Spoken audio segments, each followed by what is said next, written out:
ഇവിടെ സംബന്ധിച്ചോളം ഒരുപാട് ചപ്പാത്തി ഉണ്ടാക്കേണ്ട ഒരു സ്ഥാപനമാണ്. കാരണം വളരെ പെട്ടെന്ന് തന്നെ ഉണ്ടാക്കേണ്ടതുകൊണ്ടാണ് ഇങ്ങനെ ഒരു സ്ഥാപനം. ഞാൻ എന്നെ വിളിച്ചപ്പം ചേട്ടൻ പറഞ്ഞത് അത് വളരെ ബുദ്ധിമുട്ടുണ്ട്. ഞാൻ കഴിഞ്ഞ പ്രാവശ്യം വന്നപ്പം നോക്കിയപ്പം പുള്ളി ഇത് നിർമ്മിക്കുന്ന ഭാഗത്ത് പോയപ്പോൾ അവിടുത്തെ അത് കുറച്ചുകൂടെ നല്ല രീതിയിലുള്ള ഒരു മിഷൻ ഉണ്ടാവണമെന്ന് പറഞ്ഞതിൻ്റെ അടിസ്ഥാനത്തിലാണ് ഇത് നമ്മളിന്ന് ഇവിടെ സമർപ്പിക്കുന്നത്. വളരെ സന്തോഷമുണ്ട്. നിങ്ങളുടെ എല്ലാ അനുഭവത്തോടെ മോഹനും ചേട്ടന് വേണ്ടിയിട്ട് ഞാൻ ഇത് ഈ മിഷൻ സോമനാഥ് സാറിനെ ഏൽപ്പിക്കുകയാണ്.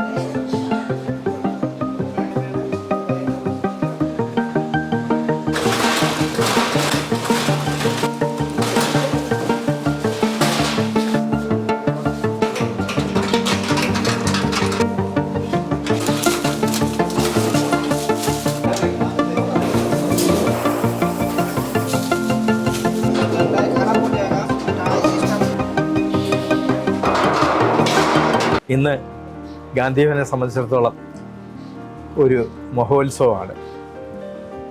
നമ്മുടെ അടുക്കള സമൃദ്ധമാവുകയാണ്. നമ്മൾ ഈ ചപ്പാത്തി മിഷൻ ആദ്യമായി ഇറങ്ങുന്ന സമയത്ത് ഒരു മിഷൻ വാങ്ങിയിരുന്നു ഗാന്ധിഭവൻ. അത് 10-17 വർഷങ്ങളായി അത് ഉപയോഗിച്ച് അവസാനം ഇതൊന്നും ചെയ്യാനൊക്കാത്ത വിധത്തിലേക്ക് തകർന്നു. ഇപ്പോൾ 1.5 വർഷമായിട്ട് നമ്മൾ ഇവിടെ ചപ്പാത്തി ഒരുപാട് പേർക്ക് വേണം. ഒരുപാട് പേര് ചപ്പാത്തി കഴിക്കുന്നവരാണ്. ചപ്പാത്തി വെളിയിൽ നിന്ന് വിലയ്ക്ക് മേടിക്കേണ്ട ഒരവസ്ഥയായിരുന്നു. വലിയ കടബാധ്യതകൾ വന്നു, വലിയ പ്രയാസങ്ങളുണ്ടായി. ഈ സമയത്താണ് മോഹൻ സാർ ഇവിടെ വന്ന് അടുക്കളയിൽ വരുന്നു. അപ്പോൾ അടുക്കളയിൽ വലിയ ഈ ഉരുളി, വലിയ വാർപ്പ് അത് കേടായിരിക്കുന്നു. അതിനകത്ത് ഏതാണ്ട് ചോർച്ച കണ്ട്.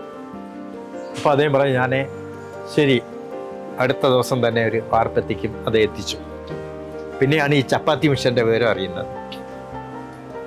ആ ചപ്പാത്തി മിഷൻ്റെ ഈ വിഷയം ശ്രീലത അദ്ദേഹത്തോട് പറഞ്ഞപ്പോഴും അദ്ദേഹം അന്തരം പറഞ്ഞ് ഞാൻ വാങ്ങിത്തരണം. അതിൻ്റെ ഏറ്റവും വലിയൊരു രസം എന്ന് പറയുന്നത് അദ്ദേഹം തന്നെ പോയി. ഈ മിഷൻ ഉണ്ടാക്കുന്നതെല്ലാം അദ്ദേഹം തന്നെ പോയി അത് കണ്ടുപിടിച്ചു, ഇവിടെ വിളിച്ചറിയിച്ച് നമുക്ക് ആവശ്യകരമായ ഒരു മിഷൻ ഇവിടെ എത്തിച്ച് വലിയ സന്തോഷമാണ്. മോഹൻ സാറിനെ സംബന്ധിച്ചിടത്തോളം ഒരത്ഭുത മനുഷ്യനാണ്. മോഹൻ സാറ് ഗാന്ധിഭവൻ തുടങ്ങി കുറേ കാലം കഴിയുമ്പോൾ ഇവിടെ ഒരു ദിവസം വരികയാണ്. അന്ന് അദ്ദേഹം വിദേശിയാണെന്നാണ് പറഞ്ഞത്. അന്ന് വന്നെല്ലാം കണ്ടതിന് ശേഷം, അന്ന് കൊച്ചു സ്ഥാപനമാണ്, ഇവിടെ ഒരു ചെക്ക് വന്ന് ആ ചെക്ക് 25,000 രൂപ. ഞങ്ങളൊക്കെ അമ്പരന്ന് പോയി. അന്ന് നമുക്ക് ആകെ കിട്ടുന്ന സംഭാവന ഏറ്റവും വലുത് 2,000 രൂപ. അത് ഇവിടെ കൊണ്ടുവരുന്നത്, നമ്മൾ പുറത്തു പോയി പണം പിടിക്കത്തില്ല. അന്ന് മുതൽ ഗാന്ധിഭവൻ്റെ ഭാഗമായി ഇവിടെ ഒരുപാട് നിർമ്മാണ പ്രവർത്തനങ്ങൾ സാറ് ചെയ്തു തന്ന്, അത് ഫാം ഇൻ്റർനാഷണലിലും മുൻ്റെ പേരിലാണ് അദ്ദേഹം പലപ്പോഴും ചെയ്തിട്ടുള്ളത്. എന്തായാലും ശരി, ഇതൊരു വലിയ സമ്മാനമാണ്, വലിയ സന്തോഷമാണ്.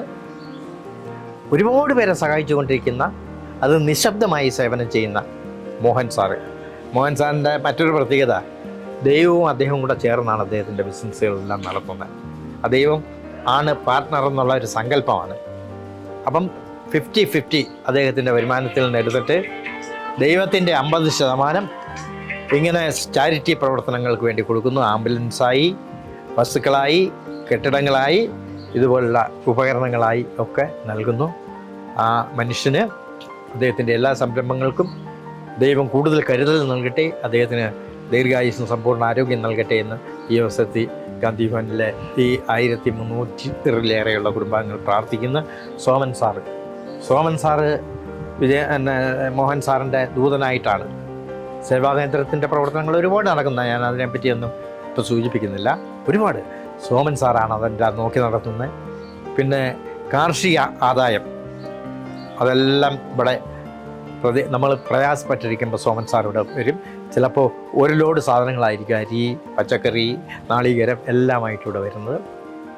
ഇവരെ മോഹൻ സാറും സോമൻ സാറും ഒക്കെ ഗാന്ധിഭവനിൽ നിലനിർത്തുന്നതിൽ വലിയൊരു പങ്ക് വഹിക്കുന്നു.